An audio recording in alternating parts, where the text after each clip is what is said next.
You're not going to believe how this four-man home invasion crew in Florida set the stage for a citizen ambush at 2 in the morning. This video is from the Hillsborough County Sheriff's Office Aviation Unit. Here's what happened. The aviation unit observes this vehicle enter into this Sun City neighborhood and drop this guy off, who immediately begins moving between the houses. Later, these men were captured and found to be armed with two Glock 22s, a Glock 20, and a 5.56 rifle. This first bad guy moves between the houses and takes up a position of concealment at the back corner of a house directly across the street from the target house. His role seems to be to act as bad guy Overwatch. We'll come back to him in a minute. The vehicle then proceeds to the next block and stops just past the target house with an offset. The driver remains inside the vehicle. That's good discipline, making for a quick getaway, right? Two more bad guys exit the vehicle and they approach the front of the target house. One of those bad guys throws a large brick at the door, and then both men quickly move around the blind corner of this residence. There, they lay in wait for the homeowner to come outside and investigate or inspect the damage to his door. The Sheriff's Office Aviation Unit has seen enough at this point, and good on them for what they do next. They hit this guy with white light, with their spotlight, and that's the bad guy's cue to get out of Dodge City. So they all flee the scene.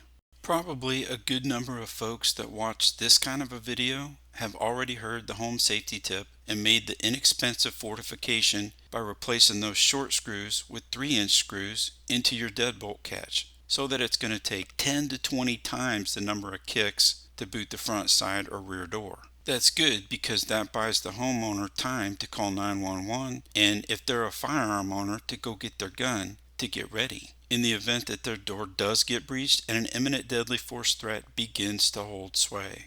Here's the thing. These tactics and techniques were designed to rile up your passions, your feelings, your emotions, primarily to cause anger and curiosity. Remember that old pithy saying, curiosity killed the cat.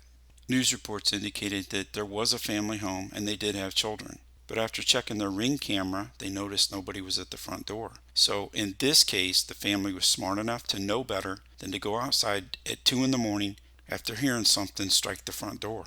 So think about this situation honestly and ask yourself, what would you do? I can't count the number of times that one of my children would drop something or bang into something and make a horribly loud noise. And my first question was often, is it damaged? Why? Well, because I'm going to have to pay to get it fixed. Also, once you look outside and you come to believe that there's nobody out there, well, if you do have a firearm, it's going to be very tempting to arm yourself and to wait outside, to investigate, and to assess the damage in hopes that you got lucky. And whatever that terrible noise was, somehow it's not going to cost you any money to fix it. That's the curiosity part. Some people will just be angry and they'll want to go outside and find out what single person just damaged their door. The problem is this isn't a single person problem. This is an L-shaped ambush problem involving 3 men on foot that are well armed and another man in the car that's also well armed. You have no idea what you're walking into. And if you go outside, in this case, the odds are going to be stacked against you. I am far more concerned with this guy across the street, and I'll tell you why. It's probable that I'm going to either first discover or I'm going to encounter these two guys stepping out of this much closer blind ambush point. So I probably wouldn't even see the guy across the street coming. If you've ever had a stranger beating on your door at 3 a.m., I have, then you know what happens. The family that's kind of scared, they're going to tend to gather behind whoever is going to end up dealing with the problem, just inside that front door. So if I go outside and I become involved in a shooting or far worse, a gunfight, I'm not too concerned with these first two because their backdrop is open air and a couple of vehicles over here. You know, should they shoot at me and miss or shoot me and have a pass through?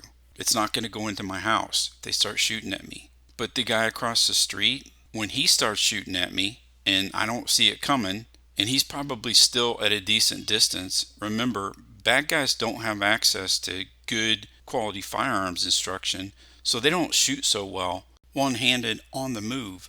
So if this is me, look at the bad guy's backdrop. For me, it's the front door of my house. It's that front room area where probably my wife and some number of children have gathered in fear. The last thing that I want to do is place my wife or children at greater risk for becoming a victim of collateral damage.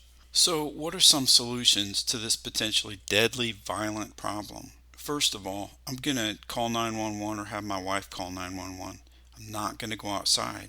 If you have a firearm at home, now would be the time to retrieve it. Take up a position of domination inside just in case the criminal should breach. A suggestion that I would offer is be in a position that's not immediately observable from that breach point that you're most concerned with. That means you're either in a deep blind corner or perhaps you're at some last point of concealment where the only thing visible is the end of your muzzle and your dominant eye.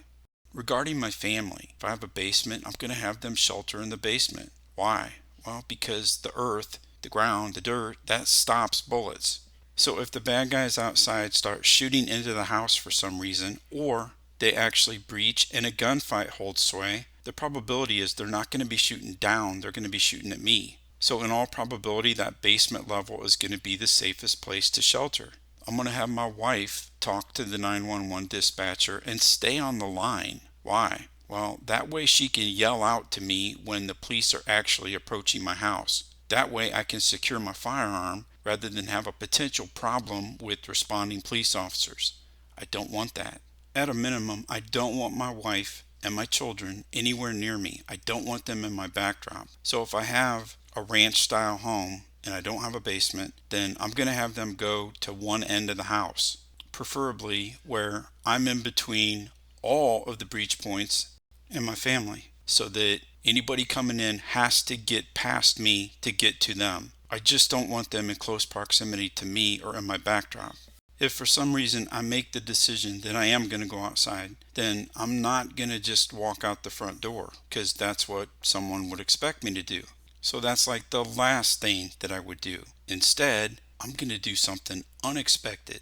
I did a previous video on keeping your key fobs to the vehicles that you have parked outside your home on your nightstand. So if I make the decision that I'm going to go outside, the way I'm going to do that is I'm going to activate my car alarms. That's going to make the horns, which are really loud, start going off, and the lights are going to be flashing. That's going to be a distraction. If somebody is laying in wait outside and two of my vehicle's horns start going off, that's going to be very distracting. So I'm going to use that noise, that sound cover, as it were, to go out a side or a back door and hook around in an attempt to come up from behind any would-be ambushers. And if an imminent deadly force threat exists, then I'm going to use surprise, speed, and violence of action to solve that problem, stopping that imminent deadly force threat. If this first side is clear, then you hook back around and check the other side. You want to stop short of that last point of concealment and kind of pie around the corner to see what you see. You don't need to rush things. In as much as possible, stay in the darkest shadow that you can find and just be still. If you don't have your car alarm sounding, then you want to be quiet as well and watch and listen. Exercise a kind of tactical patience. Bad guys are not paragons of discipline, so they might move around a little bit and you might see that movement. And if things spin up, win the fight. If everything is fine, then shut the alarms off and go find out what hit your door and assess the damage. Look, arguably the smartest thing to do here is to control your passions, your emotions, your feelings, and detach from the curiosity and or the anger at what just happened. Detach and immediately accept that whatever damage is or is not done to your front door isn't going to change by you going out and looking at it. Let the police come and secure the area and then go out and assess the damage.